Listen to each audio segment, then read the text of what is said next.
Good morning વિદ્યાર્થી મિત્રો। Chapter number 12 ની અંદર આપણે ક્રિયાશીલ સમૂહોના વર્ગીકરણનો અભ્યાસ કરી ચૂક્યા છે અને હવે આપણે ચેપ્ટરની શરૂઆત કરીએ છીએ પહેલા ટોપિકથી કાર્બનની ચતુસંયોજકતા। તો તમને ખ્યાલ હોવો જોઈએ કે કાર્બનની ચતુસંયોજકતા છે કેટલી અને કેવી રીતે કાર્બનની ચતુસંયોજકતા બને છે। તો ચતુસંયોજકતાને હું બીજા શબ્દોમાં કહું તો કાર્બનની સંયોજકતા કેટલી, તો તમે કહેશો 4 બરાબર। પણ આ 4 સંયોજકતા આવી કેવી રીતે, એના વિશેની આપણે ચર્ચા કરવાની છે। તો જોઈએ મિત્રો કાર્બનની ચતુસંયોજકતા। તો સૌપ્રથમ સિમ્પલ એક નાના મુદ્દાથી શરૂઆત કરું છું જે તમે 9મા 10મામાં પણ ભણી ચૂક્યા છો। કાર્બનનો પરમાણુ ક્રમાંક। કાર્બનનો પરમાણુ ક્રમાંક કેટલો છે, તો કે 6 છે। હવે તમને ખબર છે અને 11મા ધોરણમાં ચેપ્ટર નંબર 3 ની અંદર પણ હું શીખવાડી ચૂક્યો છું કે પરમાણુ ક્રમાંક જેટલો હોય, પરમાણુ ક્રમાંક જેટલો હોય તેટલા જ પ્રોટોન અને ઇલેક્ટ્રોનની સંખ્યા હોય છે। એટલે કે કાર્બનનો પરમાણુ ક્રમાંક 6 હોય તો કાર્બન પાસે ઇલેક્ટ્રોનની સંખ્યા કેટલી હોય છે, 6 હોય છે। કાર્બન પાસે ઇલેક્ટ્રોનની સંખ્યા કેટલી હોય છે, 6। અને જ્યારે આપણે કોઈ પણ પરમાણુની ઇલેક્ટ્રોન રચના લખતા હોઈએ છીએ ત્યારે તેના પરમાણુ ક્રમાંક જેટલા જ ઇલેક્ટ્રોન આપણે મૂકીએ છીએ ઇલેક્ટ્રોન રચનામાં। તો અહીંયા કાર્બનની ધરા એટલે કે ભૂમિ, કાર્બનની ધરા અવસ્થાની ઇલેક્ટ્રોન રચના, કાર્બનની ધરા અવસ્થાની ઇલેક્ટ્રોન રચના। તમે 10મા ધોરણ પ્રમાણે જો ઇલેક્ટ્રોન રચના બોલશો તો 2 4 કહેશો। 10મા ધોરણ પ્રમાણે તમે બોલશો તો ઇલેક્ટ્રોન રચના 2 4 કહેશો, પરંતુ અહીંયા આપણે હવે 11 સાયન્સ પ્રમાણે ઇલેક્ટ્રોન રચના લખવાની છે 1s2 2s2 અને 2p2। તો અહીંયા તમે ધ્યાનથી જોશો તો આ 1s કક્ષકની અંદર મેં 2 ઇલેક્ટ્રોન દર્શાવેલા છે બોક્સમાં, 2s કક્ષકની અંદર 2 ઇલેક્ટ્રોન દર્શાવેલા છે અને 2p ની અંદર 2 ઇલેક્ટ્રોન દર્શાવેલા છે। એટલે કે અહીંયા લખું છું નીચે 1s2 2s2 અને 2p2 2p2। હવે p ની 3 પેટા કક્ષકો છે 2px 2py અને 2pz। આ 2p ની 3 પેટા કક્ષકો છે 2px 2py 2pz। તો આ 2 ઇલેક્ટ્રોન જે છે એ 2px માં એક ઇલેક્ટ્રોન આવે અને 2py માં એક ઇલેક્ટ્રોન આવે। અહીંયા એ જ રીતે મેં દર્શાવેલું છે। તો ધરા અવસ્થા એટલે કે ભૂમિ અવસ્થાની ઇલેક્ટ્રોન રચના કોની, તો કે કાર્બનની। તો કે 1s2 2s2 અને 2p2। તમને મેં હમણાં જ કીધું 10મા ધોરણ પ્રમાણે તમે ઇલેક્ટ્રોન રચના બોલતા હતા 2 4। તો 4 જે છે ને એ બાહ્યતમ કક્ષામાં રહેલા ઇલેક્ટ્રોન છે। તો અહીંયા પણ એ જ વસ્તુ મેં લખી છે કે કાર્બનની બાહ્યતમ કક્ષામાં, કાર્બનની બાહ્યતમ કક્ષામાં કેટલા ઇલેક્ટ્રોન છે, તો 4 ઇલેક્ટ્રોન છે। કાર્બનની બાહ્યતમ કક્ષામાં કેટલા ઇલેક્ટ્રોન છે, 4 ઇલેક્ટ્રોન।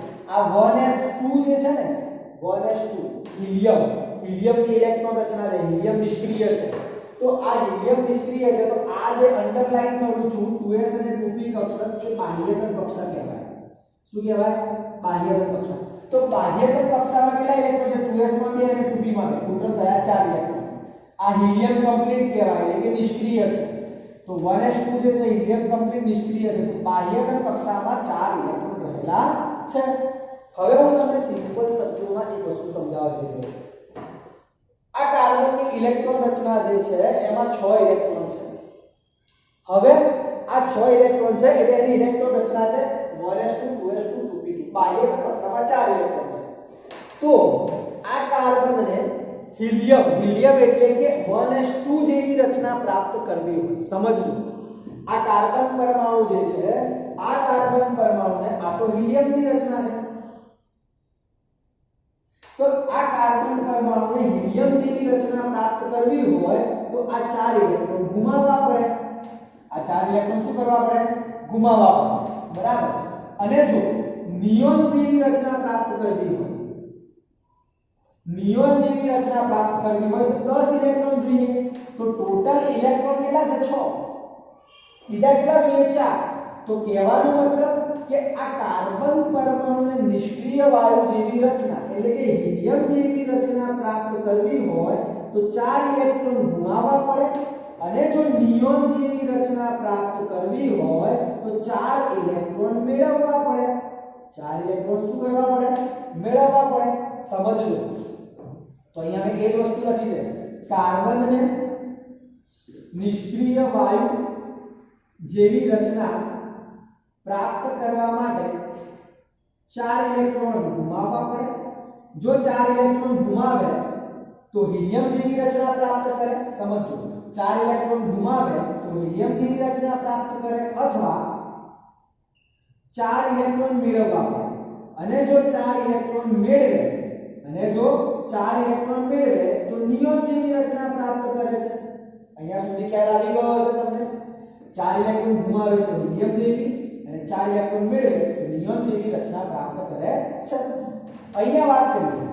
જો 4 ઇલેક્ટ્રોન ગુમાવવા માટે વધારે પડતી આયનીકરણ એન્થાલ્પી ડેલ્ટા IH ત્રીજા ચેપ્ટરમાં ભણી ચૂક્યા છો. ડેલ્ટા IH એટલે આયનીકરણ એન્થાલ્પી કહેવાય. તો કે 4 ઇલેક્ટ્રોન ગુમાવવા માટે વધારે આયનીકરણ એન્થાલ્પી અને 4 ઇલેક્ટ્રોન મેળવવા માટે વધારે પડતી ઇલેક્ટ્રોન પ્રાપ્તિ એન્થાલ્પીની જરૂર પડતી હોવાથી જો 4 ઇલેક્ટ્રોન ગુમાવે તો C4+ કહેવાય અને 4 ઇલેક્ટ્રોન મેળવે તો C4- કહેવાય. તમને ખબર છે ગુમાવે તો પ્લસ અને મેળવે તો માઈનસ. તો કે 4 ઇલેક્ટ્રોન ગુમાવવા માટે વધારે પડતી આયનીકરણ એન્થાલ્પી અને 4 ઇલેક્ટ્રોન મેળવવા માટે વધારે પડતી ઇલેક્ટ્રોન પ્રાપ્તિ એન્થાલ્પીની જરૂર પડતી હોવાથી કાર્બન પરમાણુ જે છે એ C4+ અને C4- આયન બનાવતો નથી. એટલે કે આ 4 ઇલેક્ટ્રોન ગુમાવવા માટે અને મેળવવા માટે વધારે પડતી ઊર્જાની જરૂર પડે છે. અને વધારે પડતી ઊર્જાની જરૂર પડતી હોવાથી કાર્બન પરમાણુ જે છે એ C4+ અને C4- આયન બનાવતો નથી. તો શું કરશે? તો આ કાર્બન પરમાણુ જે છે એ કેટલાક તત્વો સાથે 4 ઇલેક્ટ્રોનની ભાગીદારી કરીને 4 સહસંયોજક બંધ બનાવે છે. એટલે કે અહીંયા 4 ઇલેક્ટ્રોન ગુમાવતો નથી કે મેળવતો નથી. તો એની સંયોજકતા તો પૂરી કરવી પડે ને. તો સંયોજકતા પૂરી કરવા માટે કાર્બન પરમાણુ જે છે એ કેટલાક તત્વો સાથે કેટલાક તત્વો સાથે 4 ઇલેક્ટ્રોનની ભાગીદારી કરીને સહસંયોજક બંધ બનાવે છે. કયો બંધ બનાવે છે? સહસંયોજક બંધ બનાવે છે. અને કાર્બન પરમાણુના આ રીતે સહસંયોજક બંધ બનાવવાનો જે ગુણધર્મ છે, કાર્બન પરમાણુનો આ રીતે સહસંયોજક બનાવવાનો જે ગુણધર્મ છે જેને કાર્બનની ચતુસંયોજકતા કહે છે. જેને કાર્બનની શું કહેવાય છે? ચતુસંયોજકતા કહે છે. અહીંયા હું આ 4 ઇલેક્ટ્રોનની ભાગીદારી તમને સમજાવું. આ કાર્બન પરમાણુ છે. એની બાહ્યતમ કક્ષામાં 4 ઇલેક્ટ્રોન છે. બરાબર. એની બાહ્યતમ કક્ષામાં કેટલા ઇલેક્ટ્રોન છે? 4 ઇલેક્ટ્રોન છે. હાઇડ્રોજન પરમાણુ છે. હાઇડ્રોજન જોડે કેટલા ઇલેક્ટ્રોન હોય? એનો પરમાણુ ક્રમાંક 1 છે. એટલે 1 ઇલેક્ટ્રોન હોય. તો અહીંયા આ હાઇડ્રોજનનો 1 ઇલેક્ટ્રોન. હાઇડ્રોજન 1 ઇલેક્ટ્રોનની ભાગીદારી કરે તો એ હિલિયમ જેવી રચના પ્રાપ્ત કરે. એટલે આ હાઇડ્રોજને 1 ઇલેક્ટ્રોનની ભાગીદારી કરી કાર્બન સાથે હિલિયમ જેવી રચના પ્રાપ્ત થઈ. આ હાઇડ્રોજને કાર્બન સાથે 1 ઇલેક્ટ્રોનની ભાગીદારી કરી એટલે કે હિલિયમ જેવી રચના થઈ. એવી રીતે બધા જ હાઇડ્રોજન જે છે એ કાર્બન સાથે 1 ઇલેક્ટ્રોનની ભાગીદારી કરે તો બધા હાઇડ્રોજનની રચના હિલિયમ જેવી થઈ ગઈ. હવે કાર્બને તો 4 હાઇડ્રોજન સાથે ઇલેક્ટ્રોનની ભાગીદારી કરે છે. તો આ બધા ઇલેક્ટ્રોન કાર્બનના ગણાય. તો જુઓ 2 4 6 અને 8 અને આગળ 1s2 તો હતા જ એટલે 8 ને 2 10. તો અહીંયા કાર્બનની રચના પણ નિયોન જેવી થઈ ગઈ. તો કાર્બન પરમાણુ કંઈક આ રીતે ઇલેક્ટ્રોનની ભાગીદારી કરે છે અને 4 સહસંયોજક બંધ બનાવે છે. આ જે 1 ઇલેક્ટ્રોનની ભાગીદારી થઈ ને હાઇડ્રોજન સાથે તો આ રીતે બંધ બનાવે અને આ જે ઇલેક્ટ્રોનની ભાગીદારીથી જે બંધ બને છે ઇલેક્ટ્રોનની ભાગીદારીથી જે બંધ બને છે એને સહસંયોજક બંધ કહેવાય છે. આ યાદ રાખજો. ઇલેક્ટ્રોનની ભાગીદારીથી જે બંધ બને એને શું કહેવાય? સહસંયોજક બંધ કહેવાય છે. તો અહીંયા તમને કાર્બનની ચતુસંયોજકતા વિશે ખ્યાલ આવી ગયો હશે. હવે આગળ ઉત્તેજિત અવસ્થાની ઇલેક્ટ્રોન રચનાની ચર્ચા કરું છું. ધ્યાન આપજો. અહીંયા મેં કાર્બન પરમાણુની ભૂમિ અવસ્થા, ભૂમિ એટલે કે ધરા અવસ્થાની ઇલેક્ટ્રોન રચના લખી છે, જે અહીંયા લખી છે એ છે 1s2 2s2 2p2. બરાબર, 1s2 2s2 2p2. 2p2 એટલે 2px1 2py1 અને 2pz0. એમાં એક પણ ઇલેક્ટ્રોન નથી. હવે અહીંયા હું શું કહું છું કે આ 2s કક્ષક છે. આ 2s કક્ષકમાંથી એક ઇલેક્ટ્રોન, બે ઇલેક્ટ્રોન છે. 2s માં કેટલા ઇલેક્ટ્રોન છે? બે. આ 2s કક્ષકમાંથી એક ઇલેક્ટ્રોન ઉત્તેજિત થઈને ખાલી રહેલી 2pz કક્ષકમાં દાખલ થાય છે. સમજો, આ 2s કક્ષક છે. આ 2s કક્ષકમાંથી બે ઇલેક્ટ્રોન છે. બે ઇલેક્ટ્રોનમાંથી એક ઇલેક્ટ્રોન ઉત્તેજિત થઈને ખાલી રહેલી 2pz કક્ષકમાં દાખલ થાય છે. એટલે આ બે ઇલેક્ટ્રોનમાંથી એક ઇલેક્ટ્રોન અહીંયા 2pz માં આવે. તો 2pz માં આવે તો આ જે ઇલેક્ટ્રોન રચના બની, હવે જે ઇલેક્ટ્રોન રચના બની એને ઉત્તેજિત અવસ્થાની ઇલેક્ટ્રોન રચના કહેવાય છે. શું કહેવાય છે? ઉત્તેજિત અવસ્થાની ઇલેક્ટ્રોન રચના, જેને મેં સ્ટાર વડે દર્શાવી છે.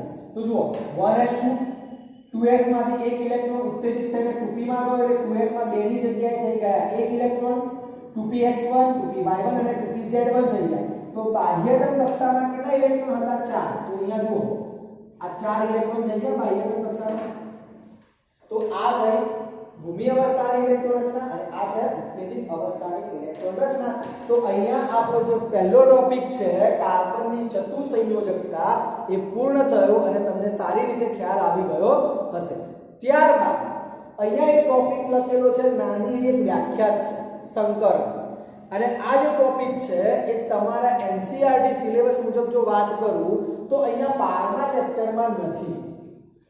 ચેપ્ટર નંબર 4 ની અંદર ભણવામાં આવશે. ચેપ્ટર નંબર 4 ની અંદર ભણવામાં આવશે. પણ અહીંયા હું ચર્ચા કરી દઉં છું સંકરણ, કે સંકરણ કહેવાય કોને. તો ધ્યાન આપજો મિત્રો, સંકરણ કોને કહેવાય અને સંકૃત કક્ષકો કોને કહેવાય? તો કે એક જ પરમાણુની જુદી ટુ એટલે જુદી યાદ રાખજો. એક જ પરમાણુની જુદી કક્ષકોના ઊર્જા સ્તરનો તફાવત જે છે એ ખૂબ જ ઓછો હોય છે. ત્યારે બે કે તેથી વધુ કક્ષકો, બે કે તેથી વધુ જુદી કક્ષકોનું સંમિશ્રણ થઈને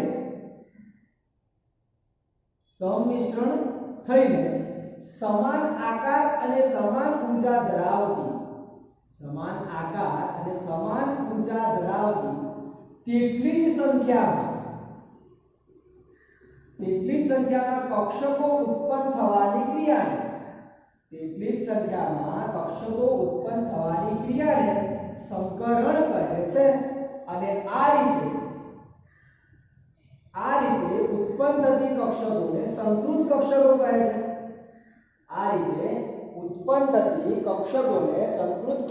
કહે છે. ફરીથી રિપીટ કરું છું. કોઈ એક જ પરમાણુ છે, આ એક જ પરમાણુની જુદી કક્ષકોનો ઊર્જા સ્તરનો તફાવત ઓછો હોય તો આ ઊર્જા સ્તરનો તફાવત ઓછો હોવાના લીધે બે કે તેથી વધુ કક્ષકો, ઓછામાં ઓછી બે તો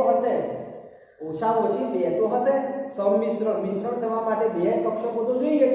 તો કે બે કે તેથી વધુ કક્ષકો એકબીજા સાથે સંમિશ્રણ પામીને સમાન આકાર અને સમાન ઊર્જા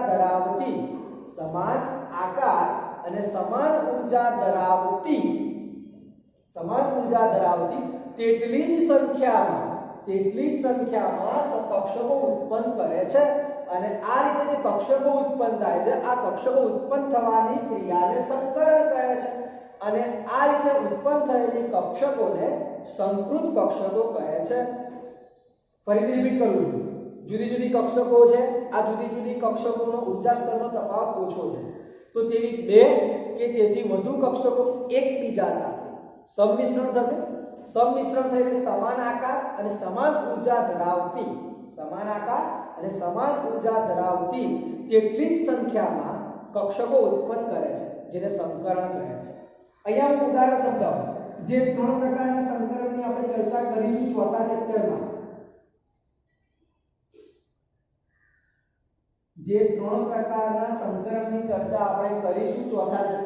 એની ચર્ચા કરું છું, ધ્યાન આપજો.